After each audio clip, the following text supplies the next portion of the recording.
Hello everyone, welcome back to our channel and this amazing video. I'm Aditya.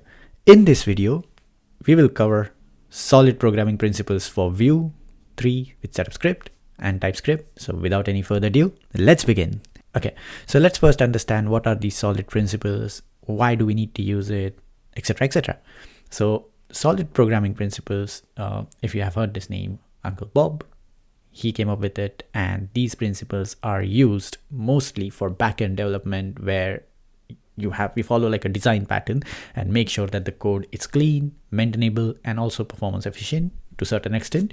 So the same principles we'll be applying in Vue 3 project, because even though it's a front-end development, it matters a lot. And also when it comes to design pattern, maintaining the code, and overall making sure that each component performs well, these principles helps a lot in making sure that we achieve those results.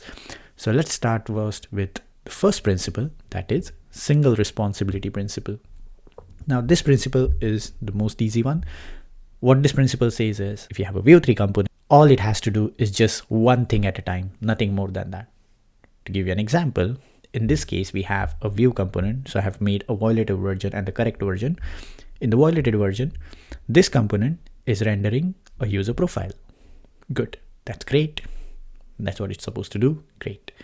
Now if we move forward, apart from rendering that user profile, what this component is doing is also fetching the user profile. Now this violates this principle because the code for fetching the profile is within the same component, so it makes it more like, okay, this component has done two things, more than one thing.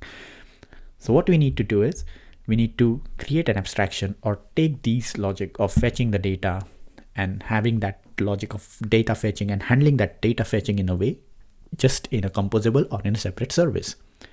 So for that, I have a user profile composable. This composable has the type for the user profile. So same thing from here. So most of this code, you could say till all this code, we are extracting it and putting it inside a composable. So this currently user profile, that's the ref, great. Fetch the user profile, because this composable is meant for that, to fetching the user profile. And when it comes to fetching, of course, it has to assign that data there. So all this thing works great, and we return the states, which are ref user profile, the ref reactive state, and also the loading state. Now, if we go to the correct version, all we have is just few lines of code actually, where we are importing that user profile composable and we are importing those functions. Now in this case you will say, but isn't this component calling this, like it's using these things over here? But if you notice, nowhere in this code we are calling the user profile, even though this component is responsible for calling that function, but nowhere in the code we are calling that function. We are calling it through the composable. So we have created that abstraction. So in a way, this component does only one thing, that is handle the rendering or just the UI of the user profile. The next one is called open close principle. Now this is somewhere you have the code, or you have the component which is open for extension but close for modification. Now let me give you an example. Here we have a violated component where we have a simple button component which takes in the label. Now let's say I want to use this button, I can use it just something like this. So let's say if I have a component somewhere, I call this as a button component, I will use it something like this, button, and then I have to pass a label like this somewhere in the other Vue component, like let's say sign up. Now this works all good, no problem. But the major problem actually is this button component cannot have at click. This comes to React. So at click, then this function component cannot have class. This component cannot have, let's say, type. All these properties this component cannot have, because neither we are accepting them over props, nor we are having some logic over here to handle it. So somewhere down the line of this project, I have to come back to this code and modify it. So I've modified the code just to add these few functionalities.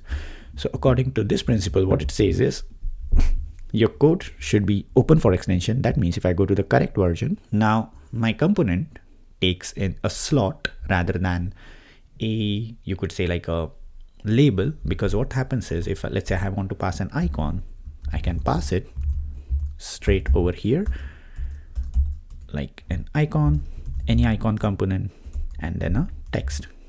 Let's say click me. If I have a label prop, then I cannot pass it over here. That's one thing. Second, I have a variant now, so I can make this component with whatever style I want. I can have it like a base style of, let's say, primary, and I can define those style over here in CSS, like have a style tag and have these as a classes over here, let's say primary, and all those things. I can use CSS or I could use Tailwind with apply directive. Anything works, that's not a problem. But the main thing is that I can use the variant property. And also I have here vbind $@. So that means I can pass the click event, or I can listen for the click event. I can pass other props like type and whatever I want to pass. Also, I can modify the base style by using class, and I can also improve this component using, if I'm using a Tailwind, let's say, I can improve this component by using something known as Tailwind merge library. It will make sure that the duplicate classes are removed and just the main classes are kept. So it can be taken to any extent. But the thing is, now I can extend that component without having to modify the code that much. Of course, there will be a time further down the line, like it's impossible to have a code which you cannot modify at all. But the thing is, the probability or the possibility of modifying this code is very less compared to the violated version. Right. The next in the list is Liskov substitution. Now, according to this principle, in a very simple language, what it says is, let's say if we have two components, say button component and icon button component. So let's say button component is component A, icon button component is component B. Now, if component A and component B, if they share the same contract, that means if they share the same behavior like props, if they share the same behavior like they're just buttons, on click they should do some action, which is very common between both. So these two components, they are kind of like subtype of one another. So these subtypes should be replaceable by each other. So in this case, if I have a code in my code, if I'm writing this button component or using this button component should be easily replaceable with this icon button component without any problem. Now in this current scenario, this violates the principle, because let's say if I use this button component somewhere, so if I use it like this button component, I can use it, let's say click me, something like that. I can also pass the icon, not a problem, because there is a slot, but I have to pass a variant. So let's say in this variant, I say primary, great. This might work. Now, if I have to substitute with the icon button component, which is this one over here, which accepts only color code and text. So here I will have the icon button component, and this component accepts color code. So I have to copy this code over there, the color code, and then use it like this, or I need to pass a color code, let's say some whatever color code I have, rather than calling it variant, I'm calling it color code, let's say, for some reason. But the thing is, I have to pass the other one, which is the text over here, as a prop. And now you can see, like, I can somewhat make a mistake. I can call it as a label, I can call it as a prop, like any, there are chances to make those mistakes. So let's say I call it here, click me again.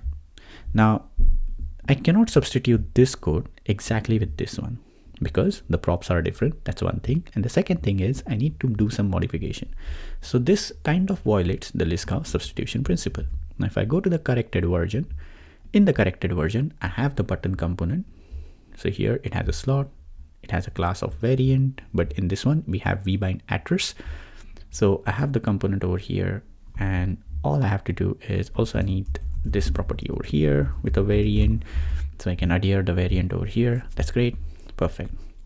Now all I have to do is I can use the button component with whatever icon it has. Let's say icon component, pass the variant of primary. Good. Now if I go to the icon button corrected version, it is somewhat similar. Also here I need to adhere the class for the variant, somewhat similar. And all I have to do now, let's say if I have to use this, I have to just call this icon button. Okay, then I can remove this icon if needed, or I can just keep the same icon, have a default slot over here for the icon. Like I can do many things like that. But what it says is I can easily replace that component. I don't have to do a lot of work on it. So that's the basic principle behind the Liskov substitution.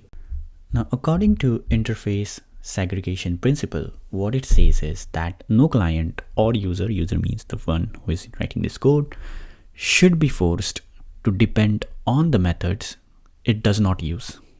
Okay, so in this case, let's say if I have to use this component, there is a user profile component, great, button to change the theme. Now in this case, this function is not really needed here because this component's main purpose is to display the user profile.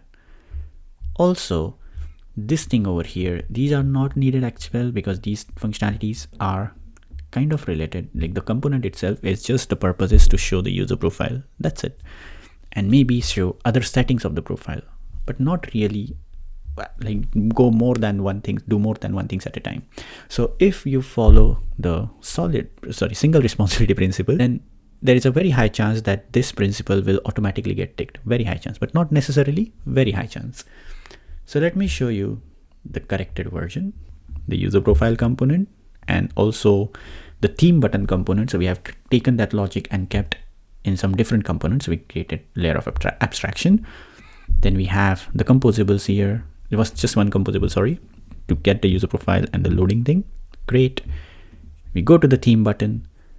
Here we got the logic again extracted into a composable of use theme. And then we simply have this button here to toggle the theme. Now, if needed, I can keep it over here, or I can make it in a different component and have something like, let's say, user profile, and also theme button component, like encapsulate these two into other components. The next in the list is dependency inversion, and this is the last principle of solid programming, and also it's one of the most impactful if done right. So what it says is that the high level modules should not depend on the low level modules, but the both high level and low level modules should depend on abstractions. Okay, that's one thing. And also it says that abstractions should not depend on the details, but the details should depend on abstractions. Now this could be super confusing. So let's go step by step. So in the violated version here, we got again a component which displays the username. Then we got a service, which you could say is like a, if I go on this, it's just a class which has a function to get the user details. Let's consider that this makes a fetch API call or something like that. Okay, then after that we have brought this service inside our component, and then we have the reactive property, then we have on-mounted calling the function, and so on. So far so it's all good. The problem here is that this component is initializing the object of this user service, which is a low-level module, while this component itself is a high-level module. They'll get an application. It's like a user interface application, so high-level module. This is the logic, you could say, so low-level module. Now they are dependent on each other, and also there is a tight coupling. So this kind of violates this principle. So how to avoid this? Well, the first thing we need to do is we need to create an abstract class, or create that abstraction. So in this abstract class, I would say that I'll call it as a iUser service, or you could call it anything, but it's an abstract class. It makes sure that any class extending this abstract class uses this getUser function, or it has this getUser function. Great. Now what I will do is my user service class, I will modify it. I'll come in the first part and have the other part where the iUser service the user service is extending the abstract class that we got, where it got the function to have it get user. Now if I don't have this get user function, say, this is going to throw an error. Okay, so it says that it doesn't implement all the members that are needed over here. Cool. So that thing is achieved. Okay, now if we want to have the object of this class sent to all the component, or in other words injected to all the components, we use provide and inject of view. So here what we do is we have the provide. So from the user service we are exporting the class. That's great. So we are importing it in the main.ts. We are providing it using this key user service. The object is provided like this. You can provide any data you like, and whichever component wants to use this user service object, so we go to the corrected version, they will simply access that using the inject service. Okay, so the object itself is not invoked in the component itself. The object is invoked, or the object of this class is created in the root level, at the root level of the project. So the dependency between the high level and low level has gone. Perfect. Also, I want to make sure, this is just the TypeScript thing, so I have imported this class. I want to make sure that the user service is the object of the iUser service class, because this thing extends or is being extended. So it's use service of the iUser service. And simply I can use any function or call the function I need in the onMounted hook, onMounted function. So in a way, we have created that separation and also made sure that the high level module, which is the application, is not really dependent on the user service because it's not invoking that class. So that's all in this video. Hope you enjoyed this video. If you like this video, please hit the thumbs up button. If you feel this video is worth sharing with your network, please do share with your network. And if you haven't subscribed to our channel, please do subscribe to our channel. So see you in the next video, and also let me in the comment section like how many of these principles you have been using so far and what different things you would do in these things. So let me know in the comment section. I'll see you in the next time. Till the next time, goodbye.